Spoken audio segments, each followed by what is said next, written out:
We have gone through this article. We know the meaning of class and the meaning of object. Let us revise the concept. Using the definition of a structure, we can create structure variables. Using definition of a class, we can create objects. Now see, in case of class, there are two types of members. The first type is data members. The data members are valid data types. You see, basic pay is a float type of variable. It's a data member. DA is again float type of variable. It is also a data member. The another category of the member is member function. So total pay is a member function. Is it clear to you?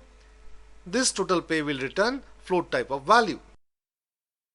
So what is the name of the function? Total pay is the name of the function and it is a member function of the class, namely salary. Is it clear to you? Well, this revision is necessary to understand cout object properly.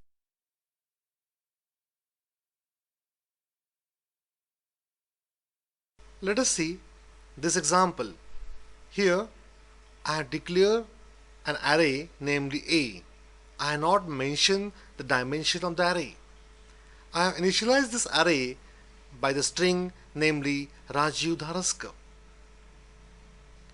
There are total 5 characters in the first name namely Rajiv.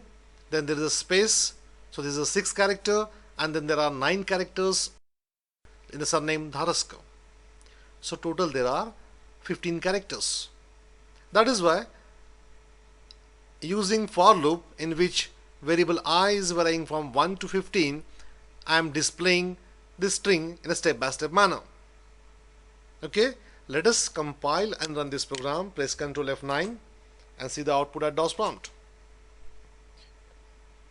In the first pass of the for loop, R is displayed, then 2 characters are displayed, then 3 characters, and so on. At last, entire string is displayed. Is it clear? Well, now how we got this result? Let us see. Cout is the object of C++. I have placed a dot operator over here, and then I return one function name. This write is a member function of cout, and the arguments are A and I. A is the array which contains the string, and I is the counter. You observe carefully. Here I have declared variable I inside the for loop. We know we can declare the variable anywhere, or where we are using first time, at that place we can declare the variable in C++. Okay, so cout is an object. To that we have placed a dot operator, then name of the member function, and then arguments, and then last cout insertion operator and a manipulator namely endl. Because of this one we got this effect. Do you want to execute this program in a step-by-step manner? Fine. I'll show you one more very interesting thing.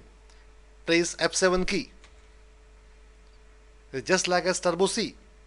Execute this one. Nothing will happen. Then clear screen. Right now, content of screen is this one. If you execute this function, it will vanish. Now I am executing for loop.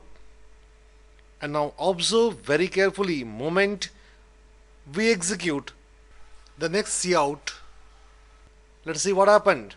The control will jump. Where? Inside the iostream.h header file. Remember that one important point. The header file of Turbo C or C language contains only declarations.